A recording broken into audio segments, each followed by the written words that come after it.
Hare Krishna. Hare Krishna, Mataji. Yeah, we'll just start. Just give me a minute.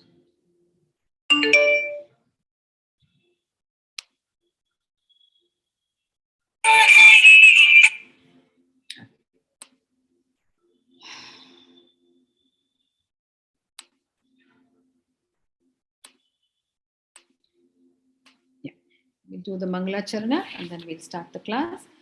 Hare Krishna, Srila Prabhupada ki jai. Om Jnana Timirandasya Jnananjali Shalakaya Chakshurum Unmilitam Yena Tasmai Shri Gurave Namaha Shri Chaitanya Manobhistam Stapitam Yena Bhutale Swayam Rupaha Kadamayyam Dadati Swapadantikam Vande Aham Shri Guruhu Shri Yutapada Kamalam Shri Gurum Vaishnavamscha Shri Rupam Sagarajatam Sahagana Raghunathanvitam Tam Sajivam Sadavaitam Savadutam Parijana Sahitam Krishna Chaitanya Devam Shri Radha Krishna Padan Sahagana Lalita Shri Vishakan Vitamscha He Krishna Karuna Sindhu Dina Bandhu Jagatpate Gopesha Gopika Kanta Radha Krishna Radha Kanta Namostute Tapta Kanchana Gaurangi Radhe Vrindavaneshwari Vrishabhanu Sute Devi Pranamami Hari Priya Vancha Kalpata Rubhyascha Kripa Sindhubhya Evacha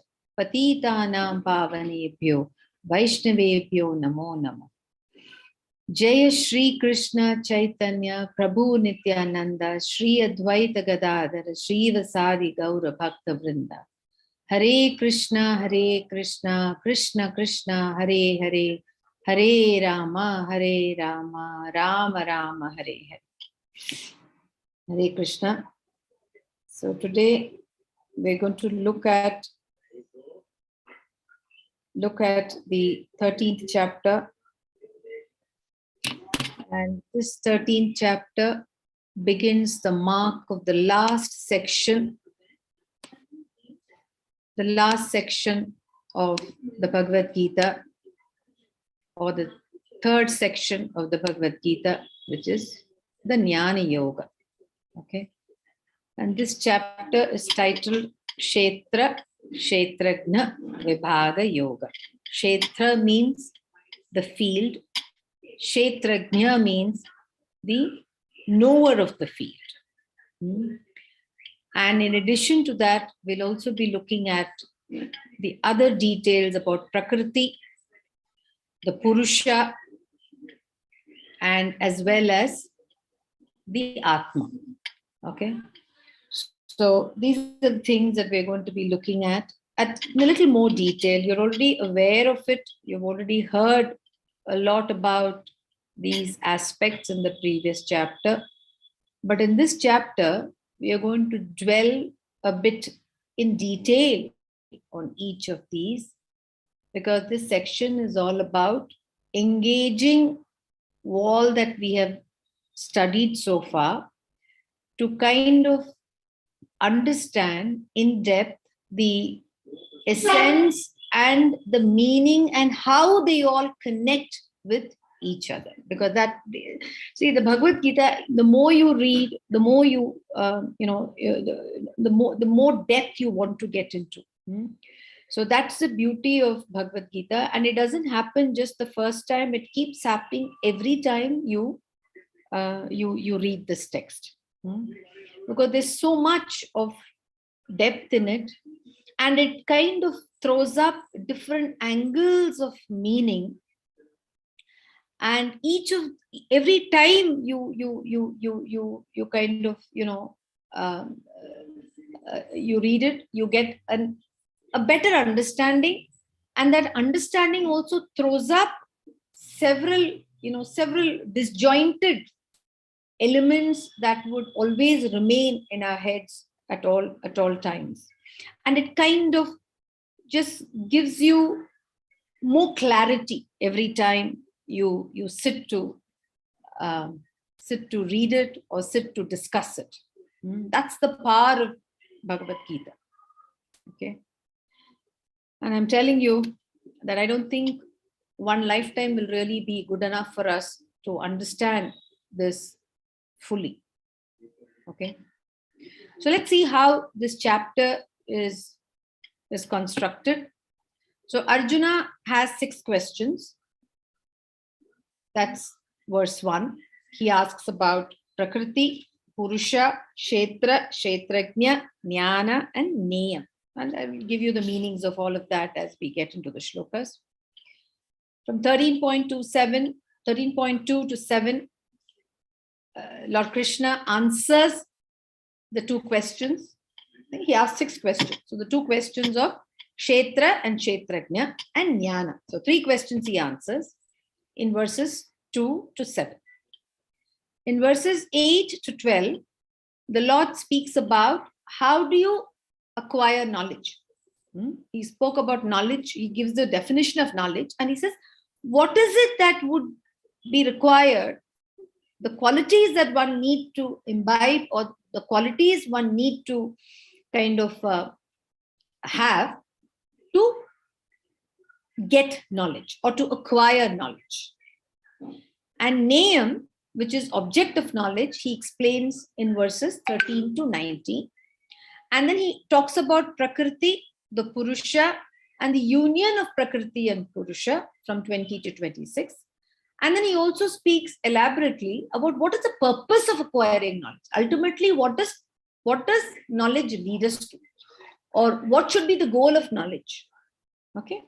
So it's a very complete chapter on all the aspects that we have studied to some extent.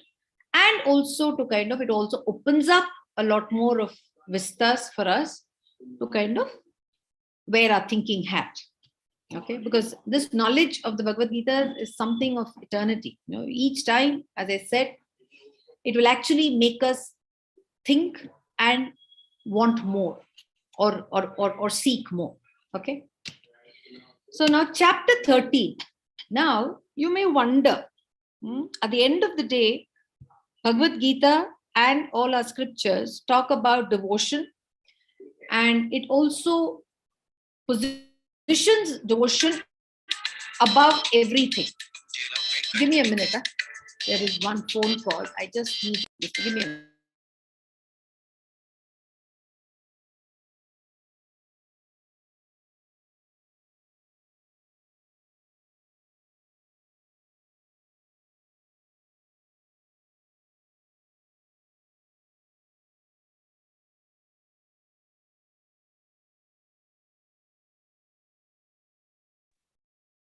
Sorry about that interruption.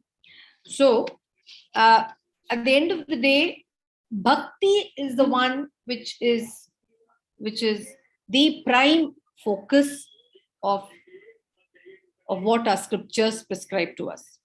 So, if bhakti is the culmination, why is jnana presented in the 6 chapters, or why is bhakti in the midsection? If you remember, recall. Chapter 1 to chapter 6 was all about karma yoga.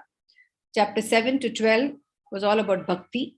Now, I have been continuously telling you the last section is all about jnana. So why is then bhakti only in the center portion? Can anyone answer why was bhakti in the middle? We started with karma, then we said bhakti, and now we are saying jnana. So what is the connection between karma and jnana with bhakti? Hare Krishna. Anybody?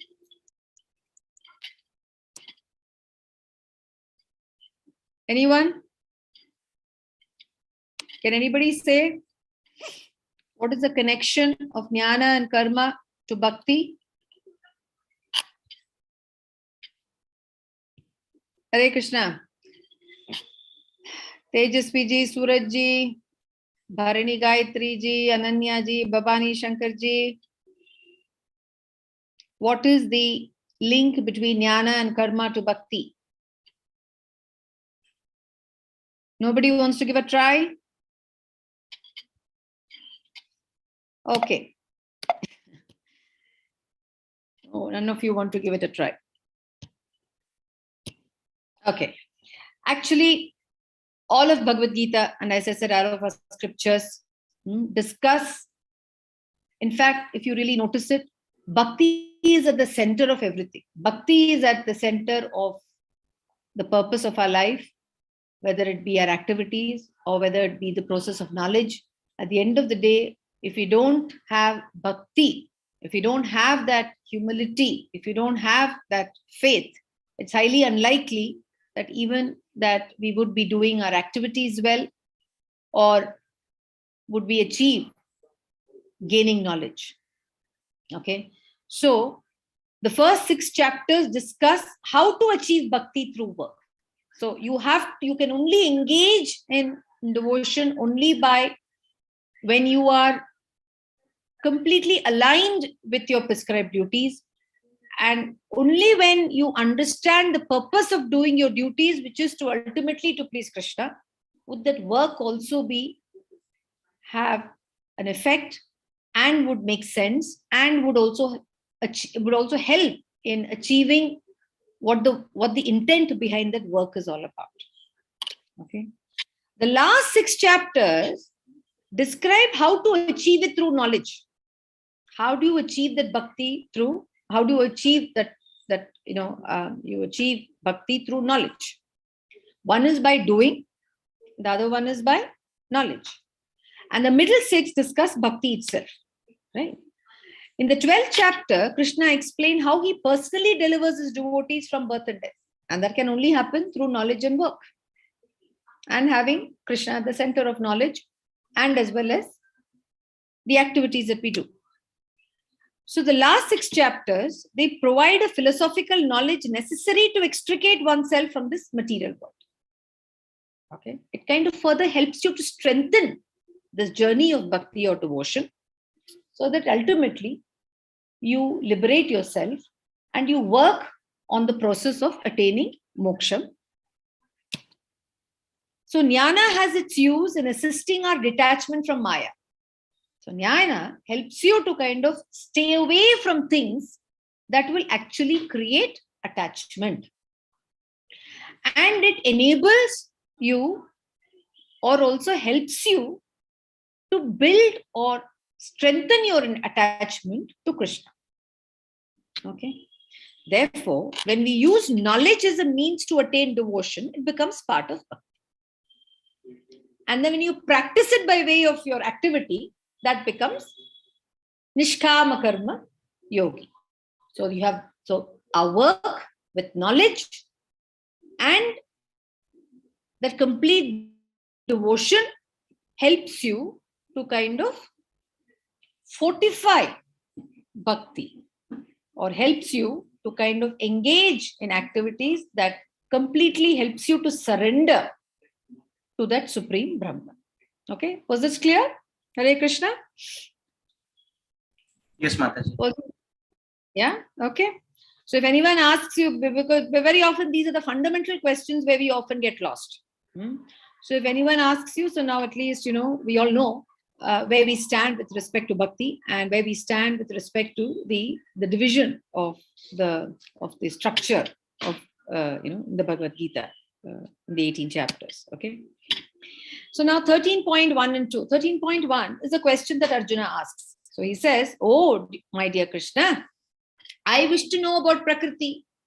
I wish to know about nature. I wish to know about Purusha, the enjoyer, and the field, which is Kshetra, and knower of the field, the Kshetrajna, and of knowledge, Jnana, and the end of knowledge, the goal of knowledge, the purpose of knowledge, which is Neyam." Okay. So the Blessed Lord then said, "This body, O son of Kunti, is called the field. And the one who knows this body is called the knower of the field." So in verse 2, he gives the answer to two of the 6 questions. So he says, this body, if you really call, what is this field? Field is where you kind of conduct all your activities. Okay, what you sow, you shall reap. That is what is the typical understanding or the practical application of what a field would be. If you consider a field an agricultural field.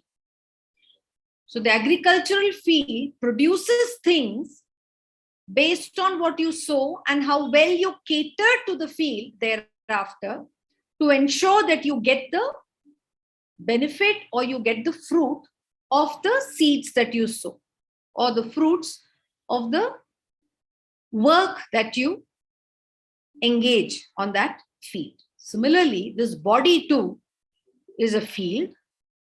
And who is the knower of the field? We, the consciousness that is there in us, is the one that knows this body. I know my body. I do not know the body of another person. I do not know the body of my son. I do not know the body of my brother. I do not know. They know their body.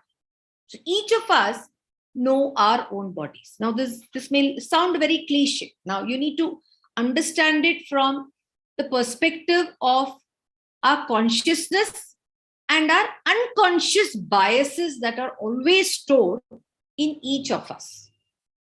Okay. Now, this body is just matter without consciousness. The body plus consciousness is a living entity, is a living person. The body without the consciousness is just plain matter. It is just the same as any other non-moving element, like, or rather non-living element, like a table or a chair, or anything which has no life. So this body of ours is useful only as long as the consciousness exists in this body. Okay. Now, what do I know? Do I know everything about the body? Do I know everything about myself? Hare Krishna. Do each one of you know everything about yourself? No, Mataji. Yeah. So what is it that often springs surprise in yourself? What is it that you know, and what is it that you don't know about your body? Your body does not mean only the physical body. It also includes your thoughts, what you say, what you speak, and what you do. Right?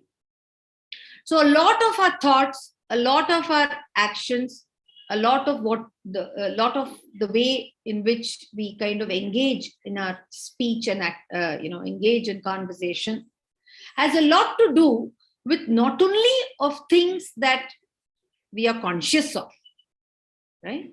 But there are a lot of other things that are not known to us. These are something which are unconscious. And where does this unconscious element come from? These are all the things that fall broadly under two buckets. One bucket is called the vasanas. The vasanas are all the various subtle elements that we have carried with us in our mind and intellect through the various previous cycles of our birth. Then the second bucket is samskara. What is samskara?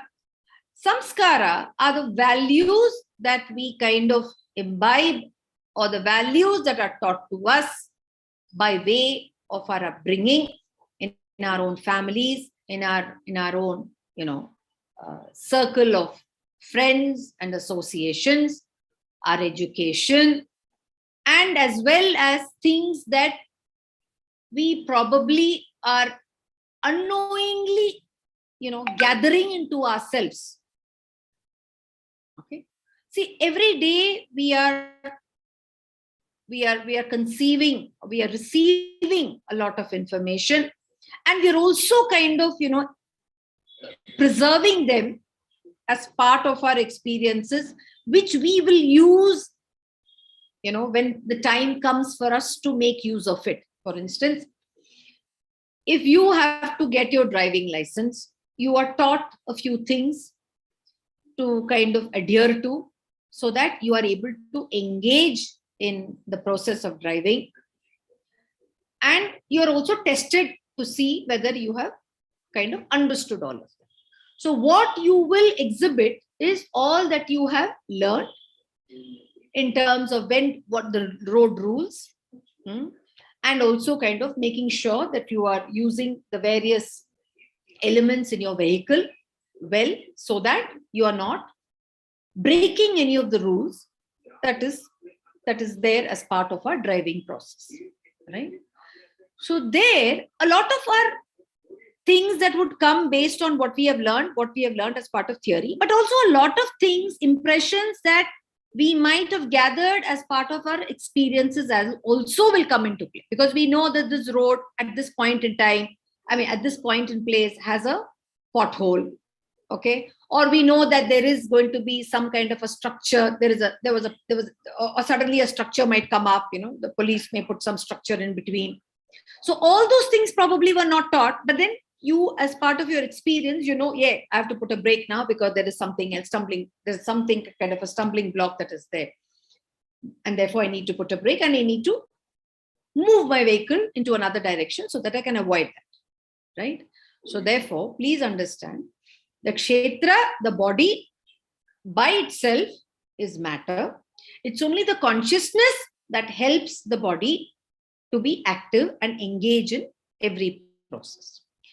Now, the knower of the activity is the self, and the self, the knowledge that the self has, what the self knows about the body, has two aspects. One is the conscious, that which I am doing, which I'm aware of, some things that I'm aware of, and there are a whole lot of things that we are not aware of, but it comes as part of the various things that are underlying to our personality. Okay, each of us are unique. That's why, our religion, while it is Sanatana Dharma, it is also about, we need to understand that each of us are very unique, and none of us can copy each other because of our vasanas and our samskaras. They are all different. Each of us have different set of vasanas and different set of samskaras.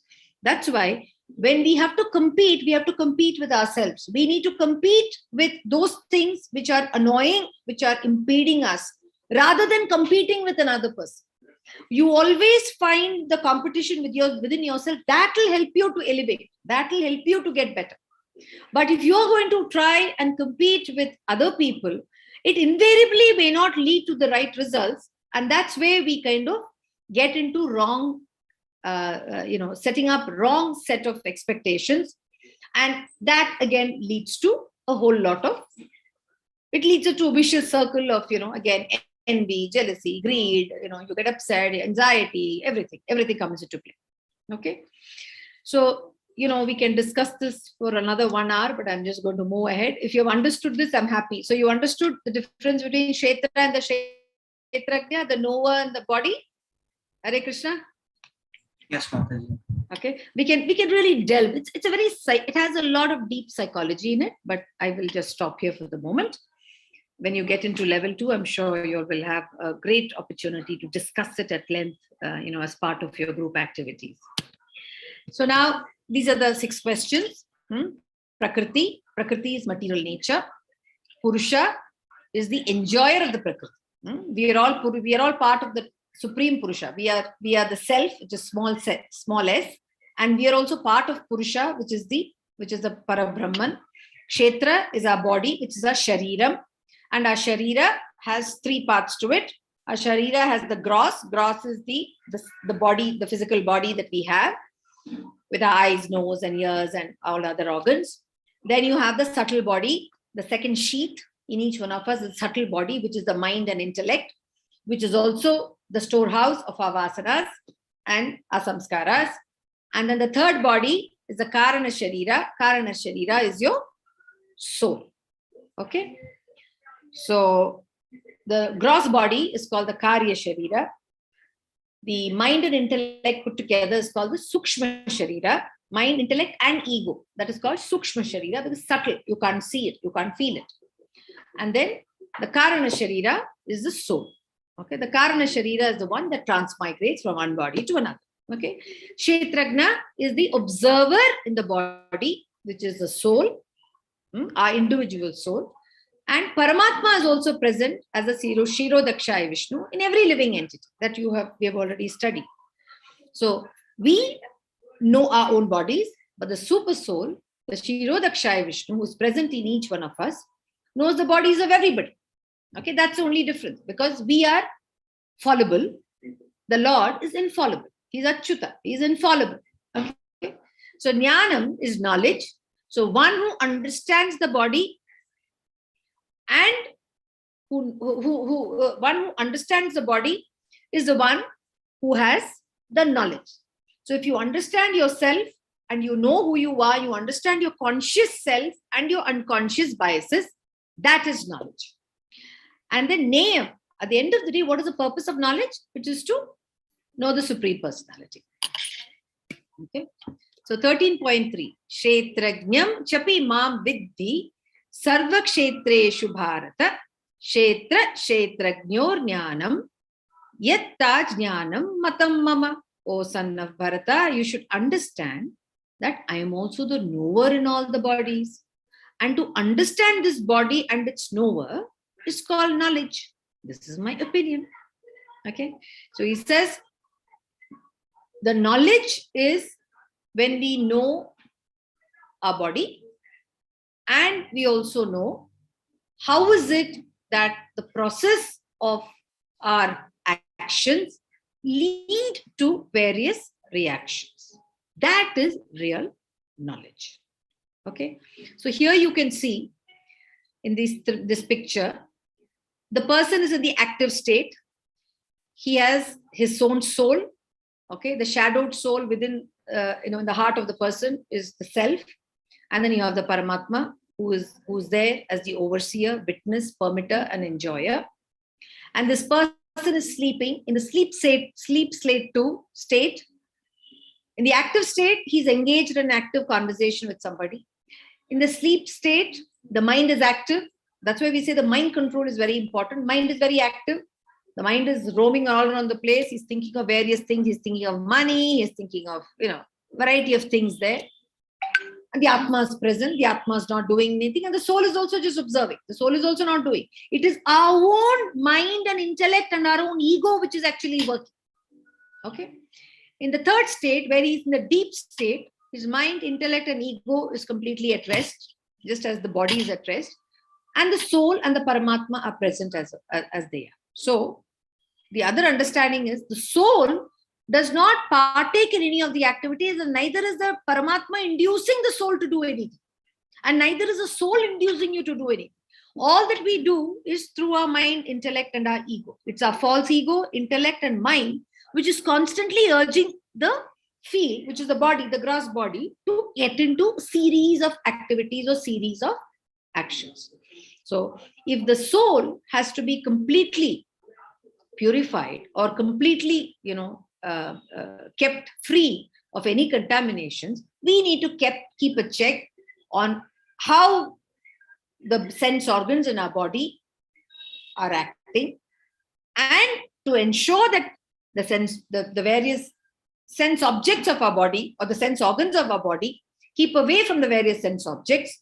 The mind and intellect has to really also be kept in check, so that you are not engaging in material gratification activities, but rather you're engaging in activities which is of a higher level. So we will look at that in the next verse.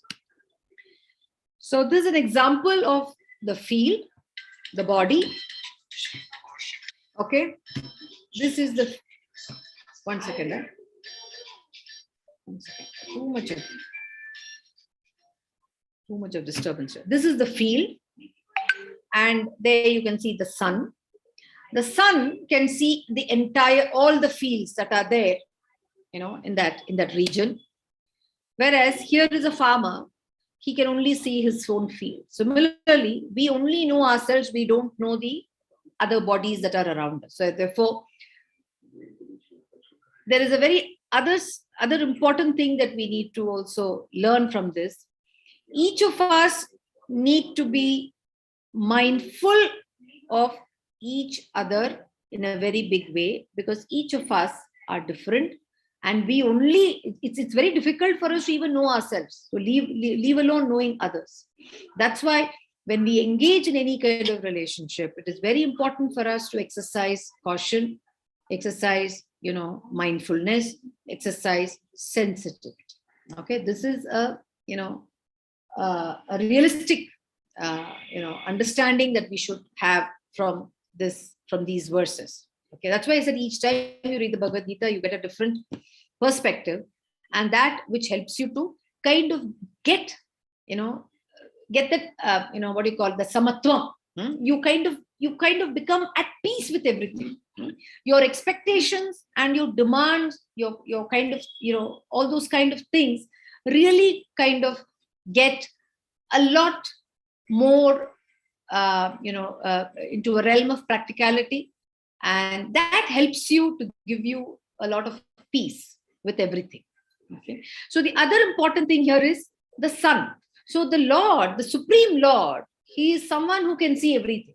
We may be able to see only ourselves, and just as the way, we have to kind of be be cautious and mindful of everything around us, we need to understand that there is somebody else who is more supreme than us. So even if we think that we can manage our relationships, at a material level, we need to know that we are answerable at a larger level, at the macro level, to the Supreme Brahman, who is the overseer of all activities and of all individuals, moving and non-moving. Okay. Okay. So the knowledge of the field of activities, 13.5, the knowledge of the field of activities and of the knower of activities, this describe the various sages in the various Vedic writings. It is specially presented in Vedanta Sutra with all the reasoning as to the cause and effect. Okay, so here he refers to sages and the Vedic writings because he has been the one, because all these Vedas and all have existed for several 300 trillion years, is what we saw in chapter 4, right? So therefore, he just makes a reference to that. So he's trying to tell Arjuna, this is not something I'm just telling you right here. These have been in existence and people have followed it. So therefore, it is in our own interest that we also need to kind of, understand that we need to be aware of these things and put these things into practice to improve ourselves, and also to engage in activities that will help us to get better and better with everything around us. Okay. Now, see, these are called the 5 koshas. The first one is Annamaya. Annamaya is the covering that is there in each one of us, where we need to ensure that we are balancing each of the sense organs in our body. See, the sense organ, when I say sense organs, and also the different functions of the different organs in our body. It's only when every organ works in tandem are we going to have a peace of mind. So therefore, the body needs to be in a good health, and it needs to be kept in good stead, so that you can look at engaging in activities that will help you to kind of be more, keep control, of various things that are needed as part of our progress in our life. So there is Annamaya. There is the Annamaya covering which is there in all of us. So first, take care of the body so that every part of the body is in order, and that gives you the ability to keep your mind and intellect in good, help them to function well. The next is the Pranamaya. Pranamaya is the prana, the life force. So that's where the pranayama comes. So the Annamaya is where you have to really do all those, keep yourself body fit. If the body is fit, then everything else happens well. If there is any kind of an ache or a pain in any part of the body, or if there is anything which is not uncomfortable in the body, that will affect your mind and intelligence. So Pranamaya is the life force. So that's why the pranayama practice, keeping the life force or the engaging, every part, every organ of the body is well nourished by way of oxygen is very important. So this is Pranamaya. Okay. The next one, when these two things are in place, you can use your Manomaya, your cognition, your thinking, your ability to kind of, make distinction between your likes and dislikes, and keeping away from those dislikes, and keep strengthening your likes, or or ensuring that you are kind of you're channelizing your likes towards the right thing. All these things come into play. Your mind will have a lot more it'll be a lot more at peace with itself. Once the mind, the cognition is in good shape, it helps you to kind of go a little above. The discriminating power, the logical reasoning power, all that also gets to function well. Now, when the body is in good shape, when the mind is in control, then the intellect has a lot of ability to kind of think well, then that helps you to kind of realize every kind of knowledge that you gain. That is a state of anandamaya. That is realization of the knowledge that you put to practice. This is a state where your soul is kept happy. When any of these areas, whether at the body level, or at the mind level, or the intellectual level, where there is any imbalance in any of that, it does not help you to get into that anandamaya state. Okay. So 13.67, he explains Prakriti. Yeah, he explains Prakriti. 13.6 and 7. He says, what is Prakriti? The five great elements. Okay, the Panchabhuta. Okay, the false ego, Ava Ahankaram, intelligence. Intelligence, the unmanifested is what is the three gunas, the mode of nature that is there, which kind of is a rope that binds all of us at different points in time. The 10 senses, the 5 working senses, and the 5 knowledge acquiring senses. The mind, the 5 sense objects, that is the sense objects that kind of attract the 5 sense organs.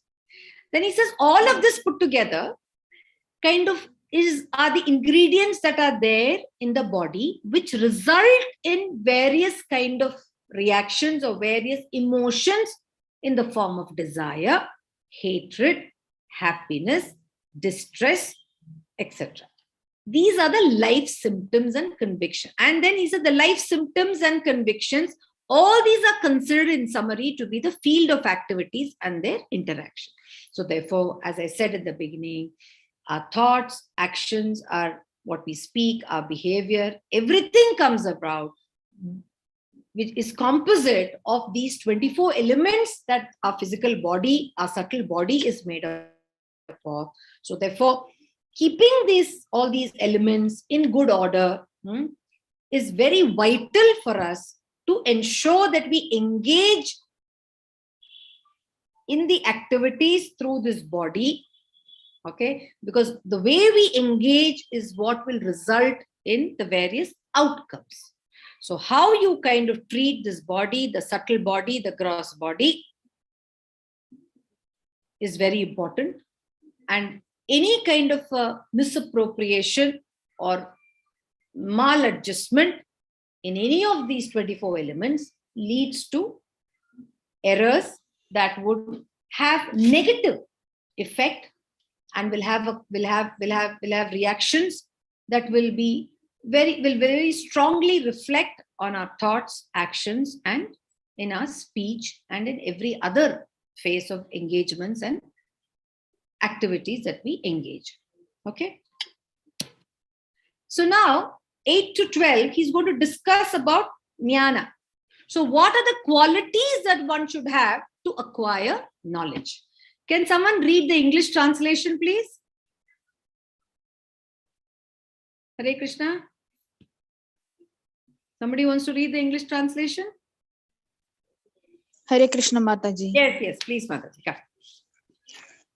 Humility, pridelessness, non-violence, tolerance, simplicity, approaching a bona fide spiritual master, cleanliness, steadiness, self-control, renunciation of the objects of sense, gratification, absence of false ego, the perception of the evil of birth, death, old age, and disease, detachment, freedom from entanglement with children, wife, home, and the rest, even mindedness amid pleasant and unpleasant events, constant and unalloyed devotion to me, aspiring to live in a solitary place, detachment from the general mass of people, accepting the importance of self-realization, and the philosophical search for the absolute truth.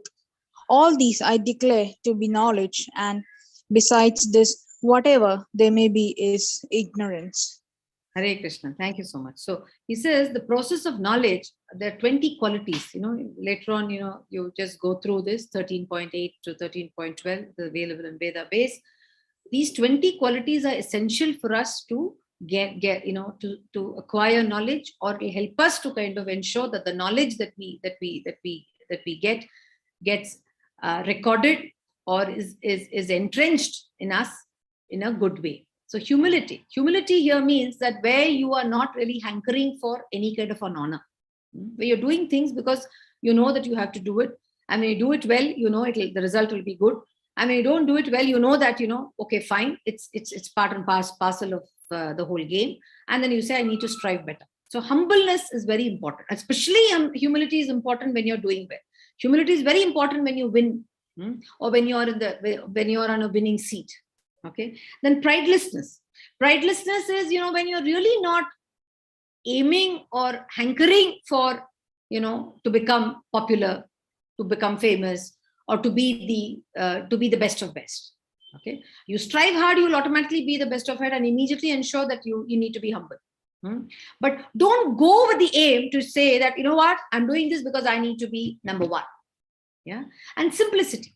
Your thinking should be simple. So your living styles should be simple, but your thinking should be high. So simple living and high thinking. High thinking of what? High thinking to do well, but knowing fully well that you're doing everything for Krishna. Okay. So non-violence, not to unnecessarily engage in any kind of an activity that will give pain to somebody. But yes, when you're provoked, you need to act. But when unprovoked, I think it's better to forget and to kind of just simply move away from that kind of a scenario. Yeah. Then cleanliness. Cleanliness here is cleanliness of not just the body, but also of the mind and intellect. Only when there's all across cleanliness is maintained, is the soul can really be, can get free of the contamination. Please understand, when this body of ours, has this natural process, faces this natural process of death, what really follows with the soul is the subtle body, which is the ahankaram, the mind and intellect follows. So therefore, the more we kind of, keep mind and intellect, free of any form of contamination, the soul is going to be kept in good stead. Okay. Self-control is, just like the tortoise, just keep away from things that are going to really distract you. Keep away from things that are going to move you away from the main course of your life, which is to do your activities with faith and devotion and bhakti. Then renunciation of the objects of sense gratification. Then absence of false ego. The moment ahankaram comes, the moment ego comes, know for sure that you have allowed poison to enter your body. The perception of evil, the evil of birth, death, old age. This is natural. We cannot get angry with it. This is a process of life. What comes into being ultimately has to go. So therefore, this is a natural process. It's no use trying to get overwhelmed with these things. And detachment from freedom from entanglement. The more we kind of get attached to things, we must be, as I said, as grihasthas, we will be engaged with activities, but don't have unnecessary, let the relationship be pure. Don't have unnecessary conditions and expectations. The moment you have conditions and expectations, it leads to entanglement. Yeah. And then constant unalloyed. Bhakti should always be at the center of all activities. If bhakti is not there, if devotion is not there, then be rest assured that you don't have someone to kind of help you gauge with the right and wrong. As I said, bhakti or devotion is a seed. It's a filter, right? And then he says, aspiring to live in a solitary place means keep away from all the noise. There are a lot of noises. Today, the moment you put on the TV, there's only noise. So keep away from things that will unnecessarily clutter your mind with noise. Detachment from the general mass of people. When it says general mass of people, don't do something because everybody else is doing it. Do it because it has a sense of purpose.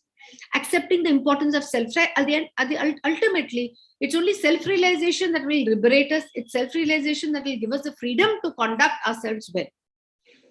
And then philosophical search for the absolute truth is a must. Reading of these scriptures and contemplating on these scriptures and applying it to our day-to-day life is an absolute must. So the Lord says these are the qualities that will help you to acquire knowledge. And these are the qualities that will help you to kind of apply that knowledge. He says anything else, if you don't have these qualities, or if you kind of, generally talk about some other quality other than that, he said all that is ignorance. Okay. Okay.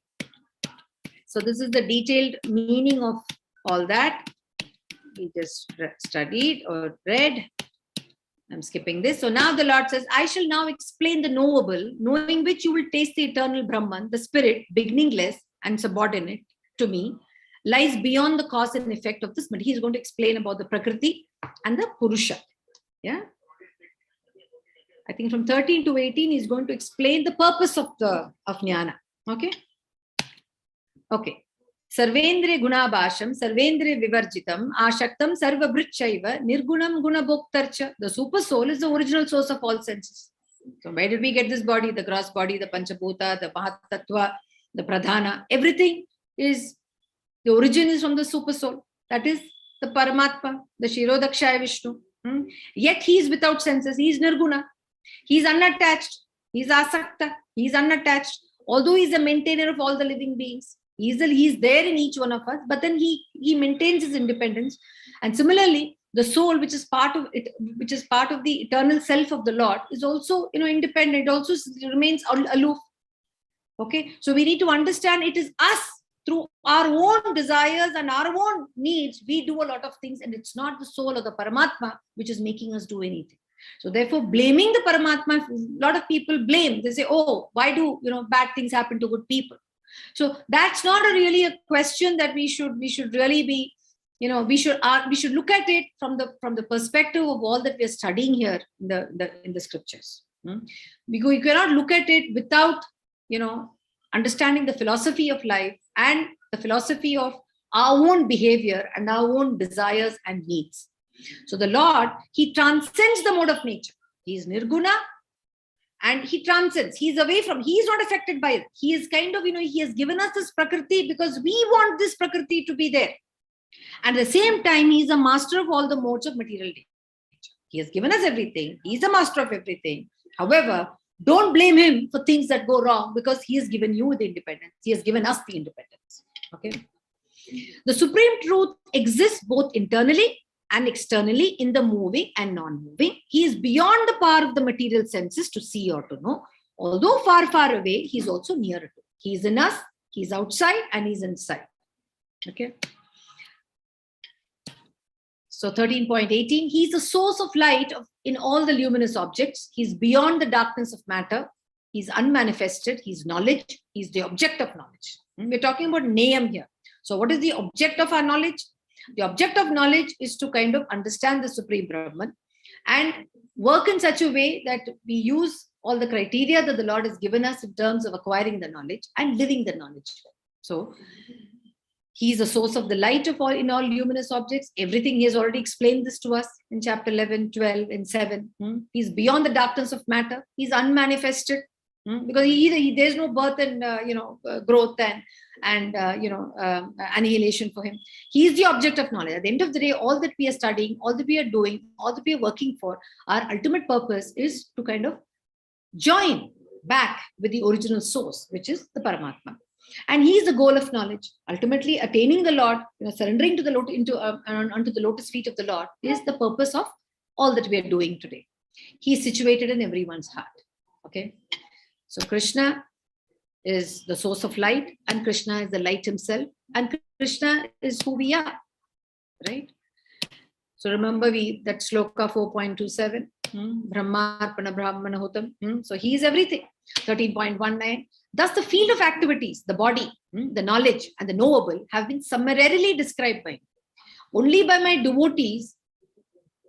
devotees can understand this thoroughly and thus attain my nature. So one who thoroughly, is able to understand the self and the Purusha, which is the Supreme Lord, and also the various activities that we need to do, keeping Krishna at the center of everything, is really the one who will be able to really understand the Lord and attain his nature, means attain the pure self of the Lord. Okay. Now 13.20, material nature and the living entity should be understood to be beginningless. Prakriti is a creation of the Lord. It is again beginningless. And it will end at a time when it has to end. Because it is beginningless, because it comes into being as and when the Lord wants to create. And their transformations and the modes of matter are products of material nature. The living entities, whatever we do today, is the one which will determine what we are going to be in the future. All the transformations that happen as part of our transmigration is part of our own desires, our actions today, and the reaction of that is what will be as part of the next life that we will acquire. So material nature and living entities should be understood to be beginningless. Their transformations and the modes of matter are products of material nature. How we kind of use this gross body of ours, through our mind and intellect, is what will kind of determine what would be the reaction of our actions would be. Okay. Karya karana kartartva hetuhu prakritir uchyate purushah sukha dukkhana bhoktritva hetur uchyate. So very many times we blame things outside of us for the cause of our misery. So that's what the Lord is answering in this verse. Nature is said to be the cause of all material activities and effects, whereas the living entity is the cause of the various sufferings and the enjoyments of this world. So everything that we do, we sometimes put the blame outside of us. Actually speaking, every reaction that we face, not only in this life, but also the reactions that we carry to our next life, is because of our own actions. And we are the cause for our situation today, and as well as the situation that we will create for ourselves. Okay. 13.22. Purushaha prakriti astohi bhumta prakriti jangunan karanam gunasango asya sat asad yoni janmasu. The living entity in material nature thus follows the ways of life, enjoying the three modes of nature. This is due to his association with that material nature. Thus he meets with good and evil amongst the various species. This is, see, the body that we acquire, that will decide our behavior. For example, if I am in the body of a dog, then I will behave like a dog. If I am in the body of a bird, I will behave like a bird. I will fly. I will go peck at food. If I have the body of an elephant, I'm going to behave like an elephant. And similarly, this body of the human being is the only one which helps us with that intellect to be able to get on to the right path and completely get away from this continuous cycles of birth and death. So the living entity in material nature follows the ways of life. You can't expect a dog to behave like a human being. And similarly, if a human being behaves like a dog, then that's a very abominable state. So each of us will carry the nature that is meant to be of that particular body type that we acquire. Okay. So yet in this body, the Lord says, there is another transcendental enjoyer, who's the Lord, who's the Paramatma, the supreme proprietor, who exists as the overseer and permitter, and who is known as the super soul. So there is a soul which is there in every living entity, which is our own individual soul, which is an eternal part. And the super soul also follows because he is the one who is keeping track of what we are doing. And he's eagerly waiting for us as the souls within our bodies. He's waiting for us to, seek his attention. He's waiting for us to kind of get back to him. Okay. So never think that the Lord is partial. He's highly impartial. He's just waiting for us to call on him. So it is in our own interest that we have to call upon the Lord who is permanently situated in us. So therefore, one who understands this philosophy concerning the material nature, the living entity, and the interactions of the modes of nature is sure to attain liberation. Once you know yourself, your relationship with that eternity, and also that material nature that we misuse or engage for activities for our pleasure is not permanent, is something that is perishable. One who understands this is sure to attain liberation, because you're not going to be misusing your body, and as well as all the activities that you're going to engage using this body. So he says, what will be the result of such an act of a living entity? He says, such a person will not take birth here again, regardless of his present position. Which means, regardless of present position, irrespective of who you are, which caste, community, creed you belong to, and as well as whichever living entity that you're part of. See, if you have seen very many animals, espouse great values. For instance, there is this example of an elephant that was there, which was associated with this temple at Guruvayur in Kerala. It's called Keshavan. He was engaged. This elephant was engaged in activities for the Lord throughout his life. I think he lived up to 68 or 70 years. I'm not sure. Somewhere between 65 to 70 is where he lived. And the last day, he was so tired, it seems. Yet he got up in the morning, just as he would, had his bath, and then he did all that he had to do for for going around. They go around the Prahad. The elephant is taken around to circumambulate, the main sanctum. So he went around, he did all his activities, he brought water for the Lord for his, to do all the, the Abhishekam and everything, brought the flowers, carried the flowers and everything.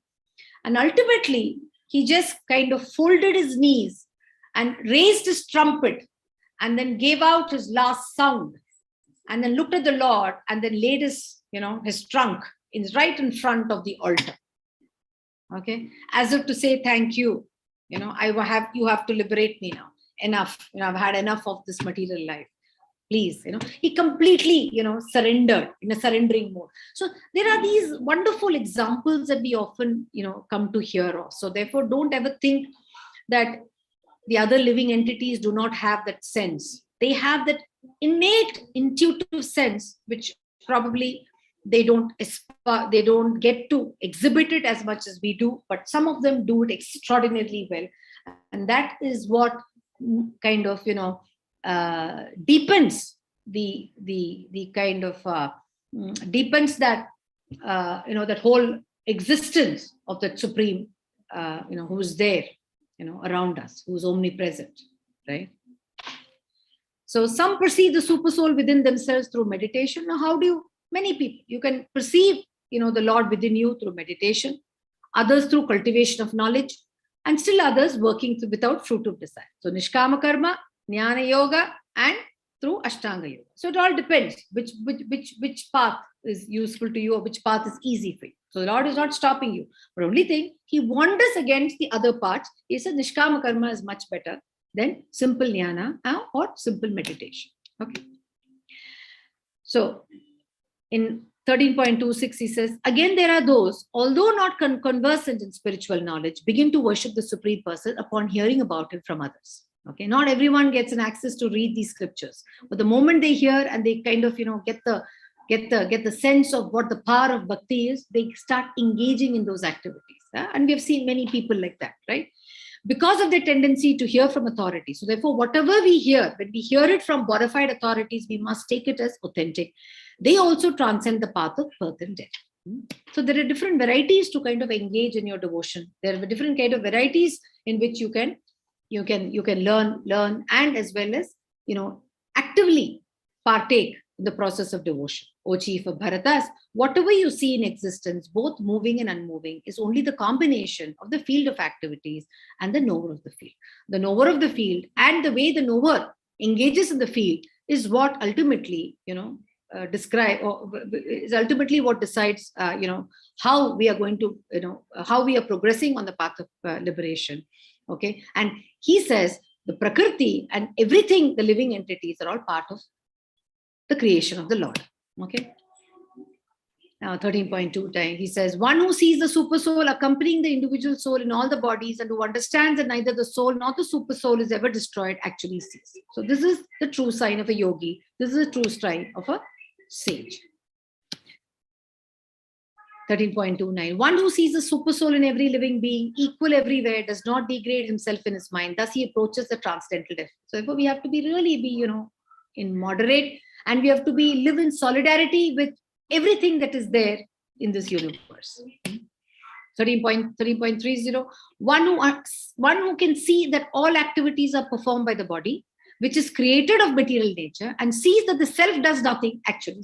The moment you know that everything that you're doing is because of the life force, and that life force is something that has been given to us in gratis by the Paramatma, is a person who will live his existence, or who will exist, who will coexist with everything in the universe. And he's giving an example. The sky, due to its subtle nature, does not mix with anything, although it is all pervading. Similarly, the soul situated in the Brahman vision does not mix with the body, though situated in the body. So we need to understand the soul does not partake in any of our activities. We are the ones who are kind of doing all kinds of activities. And by our activities, we pass on the reactions to our soul, which the soul carries as part of the transmigration process. Okay. So our main purpose and goal should be to cleanse our soul. O son of Bharata, as the sun alone illuminates all this universe, so does the living entity. One within the body illuminates the entire body of consciousness. The soul is the one which is responsible for the consciousness that is there in us. So therefore, it is important for us to take care of the soul so that our consciousness is bright, and as well as something which will help us to stay away from things which will deviate us from the path of righteousness. One who knowingly sees the difference between the body and the owner of the body, and can understand the process of liberation from this bondage, also attains the supreme goal. So thus we come to the end. So we saw the 6 questions, the description of the body and the knower of the body, the 20 qualities that help us to acquire knowledge, and ultimately the object of the knowledge is to attain liberation. And we also saw about Prakriti, the Purusha, and then the vision of knowledge.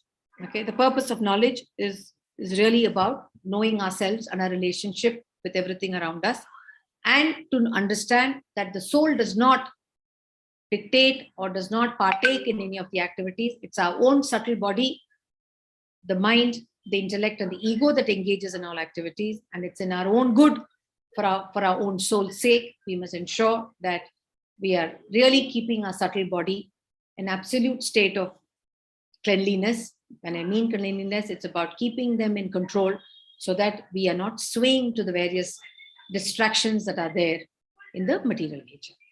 So with that, we end this chapter. Hare Krishna. Any questions, please? Any questions? Kamal, Lakshmi, No, Mataji? Mataji. Okay. So with this, we end this chapter. We will look at the modes of nature tomorrow.